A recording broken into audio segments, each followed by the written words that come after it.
Hi, Triple H. Hi. I'm that internet guy that should shut up and just enjoy the product, apparently, and whose opinion doesn't mean shit. Which is true. It doesn't mean shit. You guys are excessively wealthy and you're doing your thing, and WWE is making money hand over fist. However, don't forget your Netflix viewership is down 35%, and there's a good reason for that, because watching it is frustrating as hell. Now, that being said, I'm not an avid viewer of weekly wrestling programming. I mainly catch pay-per-views, and with the exception to like WrestleMania season, I dip in and out just to catch up on, watch a couple of shows, see what the rivalries are, and all this kind of stuff. Because you can't go in. Oh god, here we go. You can't go in blind and then complain. So with WrestleMania always around the corner, I keep up with the Raws and the SmackDowns and even the NXTs and all this kind of stuff just to see what's going on. NXT killing it, by the way, but we're not here to talk about NXT. And before, and just to get this off my chest as well, I like wrestling in general. So I'm not like, say, a big WWE fan and then fuck AEW, or a big AEW fan and fuck WWE, or all of that. I mean, my preferred promotion at the moment is TNA. I've always had a soft spot for TNA, and seeing it rise up again and kick ass is fantastic, however long it lasts, because obviously could end up just being bought by the WWE like they're buying everything else. But again, we're here to talk about WrestleMania 41, and that's what I'm going to do before I go off on a tangent. And I'm going to say WrestleMania 41 for me is the worst WrestleMania ever. And that says a lot. And you're going to be like, what do you mean ever? Let's put it this way. When I was younger, I enjoyed wrestling for what it was. I didn't read too much into it. I just, here we go. I like that. I like my Macho Man or my Bret Harts. Diesel, Razor Ramon, especially Razor Ramon, all this kind of stuff. Yay, great. Obviously, when you get older, you become more aware of the storytelling, the booking, and all this kind of stuff. And so, when we get to WrestleMania 41, and in terms of how it's been booked and lead-ups to it, it's by far the worst one for me. Now, full disclosure, I can't tell you about the build-ups for a good decade of wrestling, because I stopped watching from around 2003 or 2 till CM Punk's pipe bomb. No, I think it was about 2003 till CM Punk's pipe bomb. So about 8 years I stopped watching wrestling. Because it was just, they botched the invasion angle, and after that it was just a load of crap, and I got sick and tired of fucking Booker T and all that, all my favourite wrestlers getting treated like garbage. So I was just like, fuck, why am I watching this crap? And so I dipped. And then a year or two later, TNA just came about, and I fell in love with TNA, and I had my wrestling fix that way, and of course Ring of Honor and all this kind of stuff. So I never left the wrestling game. I just couldn't be asked WWE, and the only reason I kind of came in was for the CM Punk pipe bomb, and then they ended up just botching that up. Like 2011 was WWE's best year since the Attitude Era, and still has not been topped. And they fucked it all up, which was typical of Vince to do that.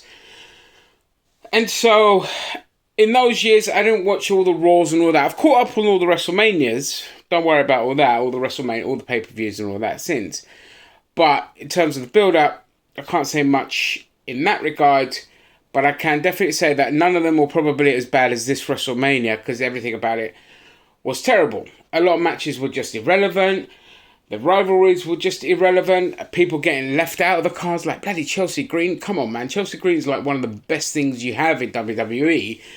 I don't literally mean a thing, but you know what I mean. It's just the best thing in WWE, and you didn't even put on a card. You put a bunch of useless matches that nobody cares about. Lyra Valkyrie in a tag team with Becky Lynch, which ended up being.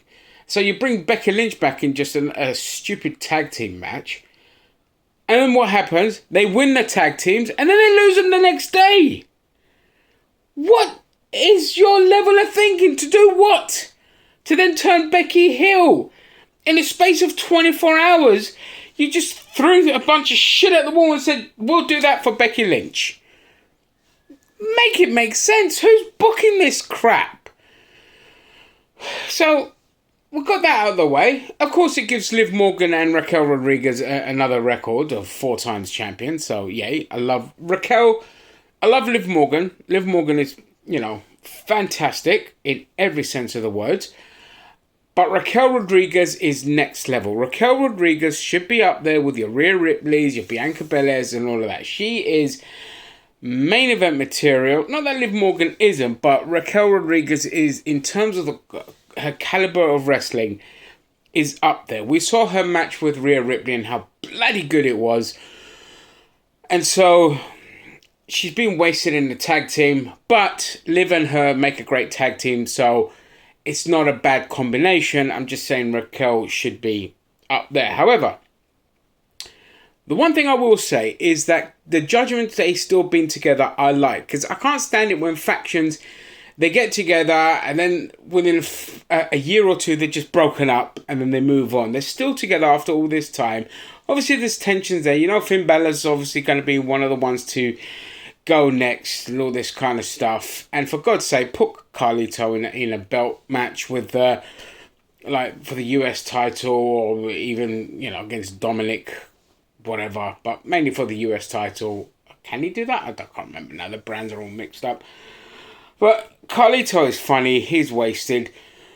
Or put him in a tag team with R-Truth. There you go. Anyway, moving swiftly on. But yeah, so, the Judgment Day are there. So now they have 3 titles within there. So they're still booking them strong. They're still doing well. Happy for Dominic Mysterio to have an Intercontinental title. Because, again, he's one of the better characters in WWE. And those people deserve to be, rewarded with an accolade. Just something to put on their CV, their wrestling CV. Because, anyway. I'm rambling, I'm sorry. So anyway, we had the first match, which was Jey Uso versus Gunther. It was a good match, thankfully, because Jey Uso has not really been that impressive as a singles competitor. In a tag team with his brother, they're fantastic. Too many super kicks for my liking, but they're fantastic. Never watched a match with them two as a tag team that I haven't enjoyed. They always deliver. When they went one-on-one last year or the year before, Jesus Christ, that was one of the worst matches, if not the worst match on the card. So as single competitors, they're not great. Together, they're fantastic. However, this was a good match.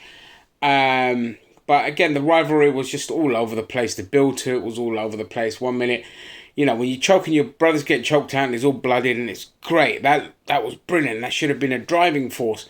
But then the next week, you're back and you're just yeeting around and all happy. Just bad storytelling. It's not, it's not difficult. Take it from a writer. Okay, it's not difficult to tell a story. It really isn't. You just have to understand a basic structure and you can kill it. You can run away with it. But they don't do it in wrestling. Wrestling, they write such a bad stories every time and they treat it so mediocre because everyone has to be a certain way and you can't tweak things to add more meaning and gravitas to it, and it's just stupid. Honestly, a child could write it better given the chance. Anyway, then we had the New Day War Raiders. Who cares? Nobody cares. That's what I mean. The build-up was stupid. Jacob Fatu versus LA Knight. Again, who cares? The build-up was stupid. The match was very good, but no, who cares? You know what I mean? And Jacob Fatu is United States champion. Great, good for him. He's, and again, MLW legend. I love Jacob Fatu. He's brilliant. Again, I love MLW. I watch MLW as well. So at least seeing him get a title is great. Hopefully it moves on to bigger, better things.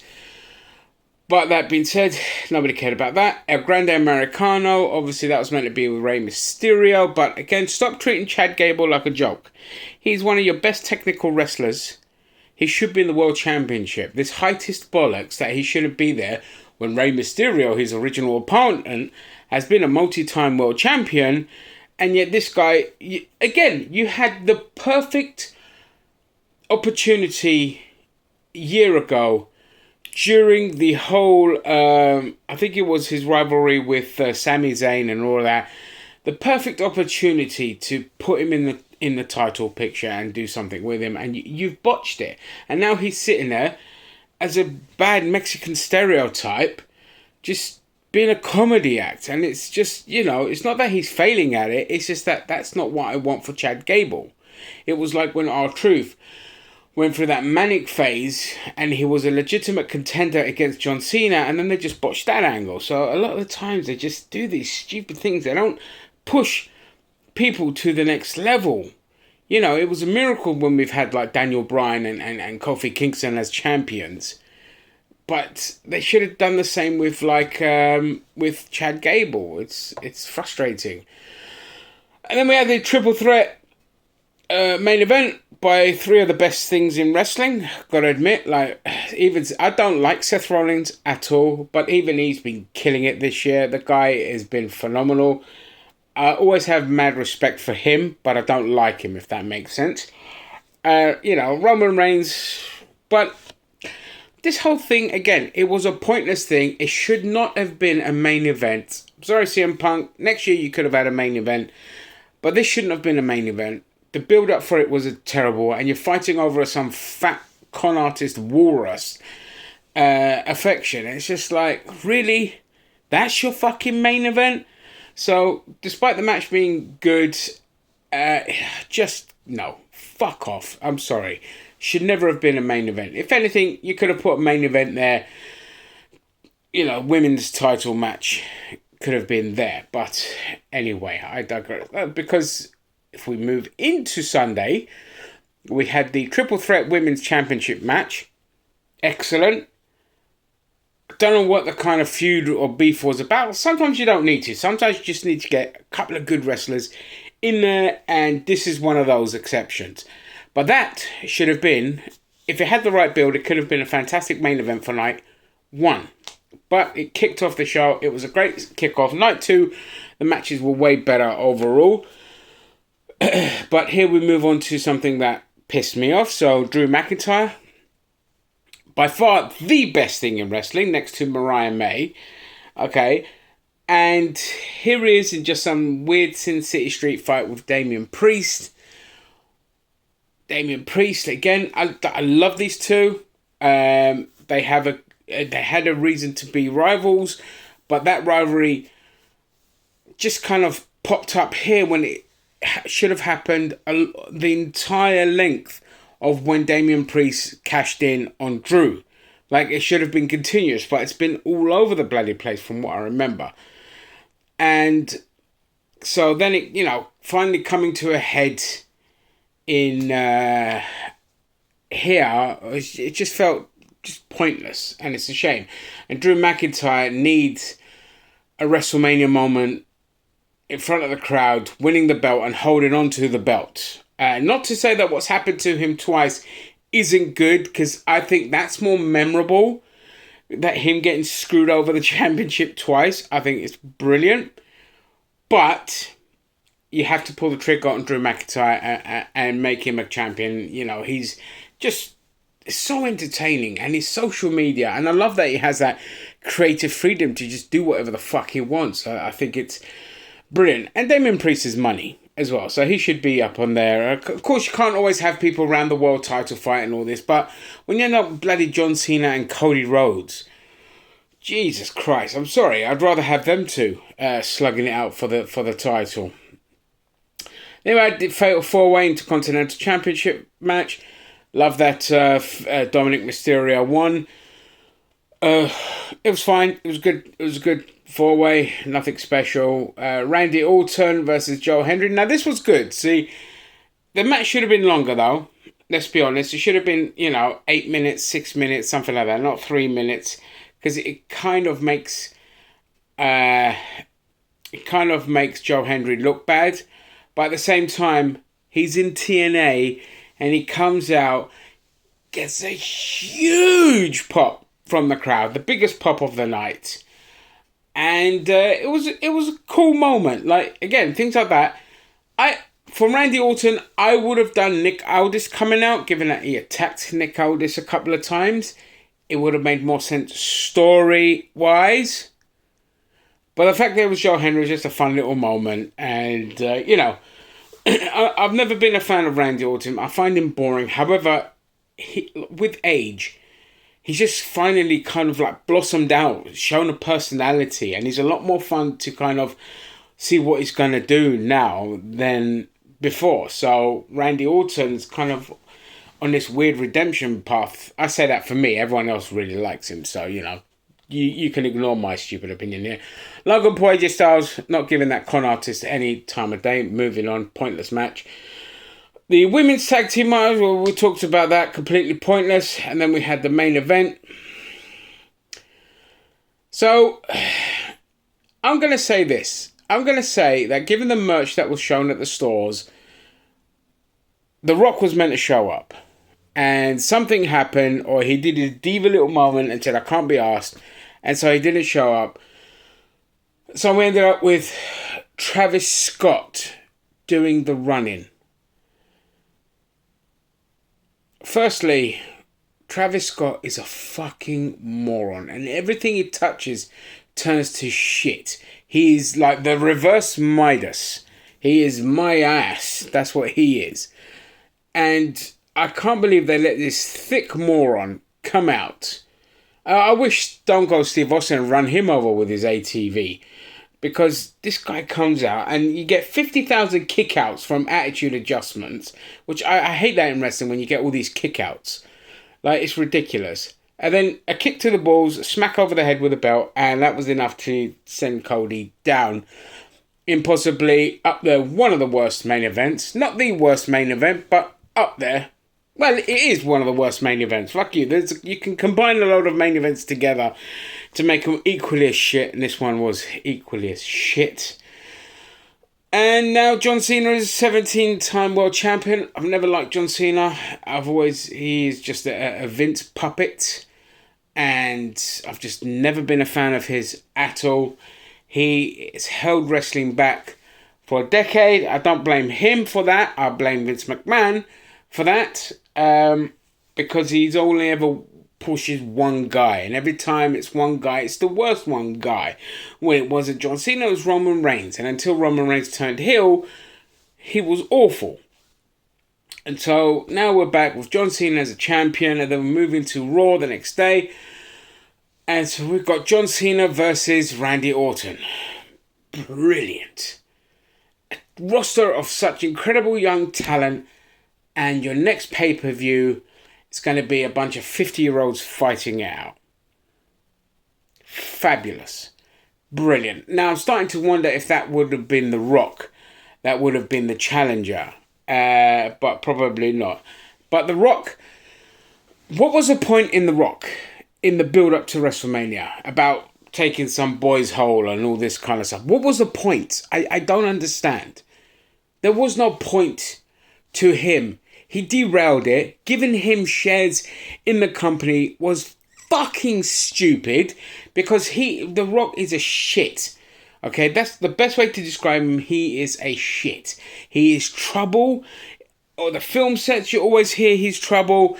He's just basically a fucking diva and all this kind of shit. And so here, it just clearly couldn't be bothered to do whatever. Scheduling conflict to my ass. It wouldn't have taken you long to do a fucking, bowl into your bourgeois private jet, go to Las Vegas, do your stupid thing, and then go back.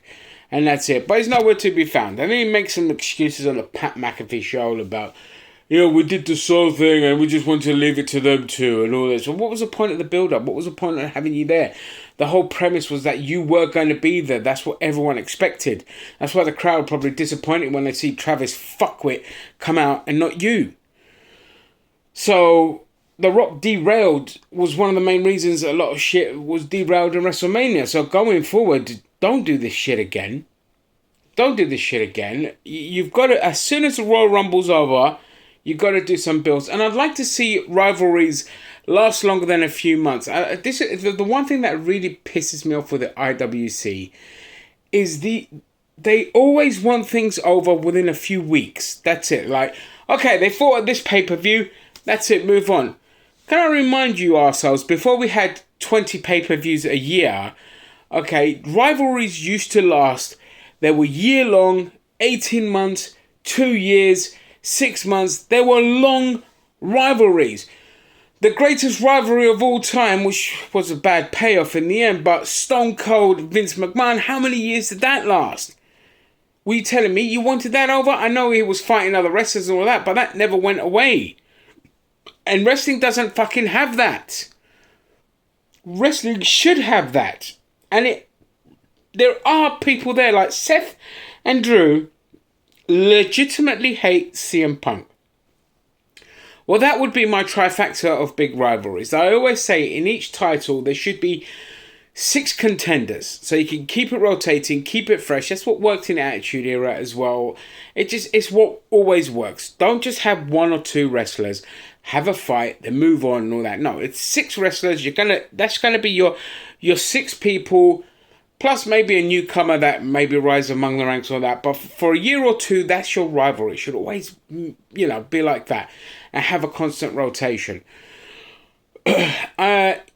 And not too long a title reigns, but again, it depends on the booking. Like with Roman Reigns, when they did his reign, I get why they did it, but again, it should have been Drew McIntyre that dethroned him, and it wasn't, but they were trying to get to a record speed. That's fine. It's not the end of the bloody world. As frustrating as it was, not the end of the world.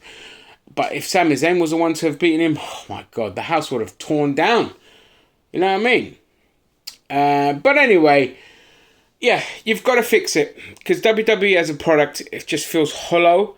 It feels too much like UFC, which I can't stand UFC. I love my fighting, but UFC is just hollow corporate crap and obsessed with hip-hop and celebrity culture. And hip-hop does not go with wrestling, especially today's hip-hop. Like old school hip-hop, yes, but the current crap. And whoever does the music in WWE, fire them immediately. I can't tell you whose song is whose. They're absolute garbage trash. So the product, after Vince, it's even worse somehow. And it doesn't need an overhaul. It just needs to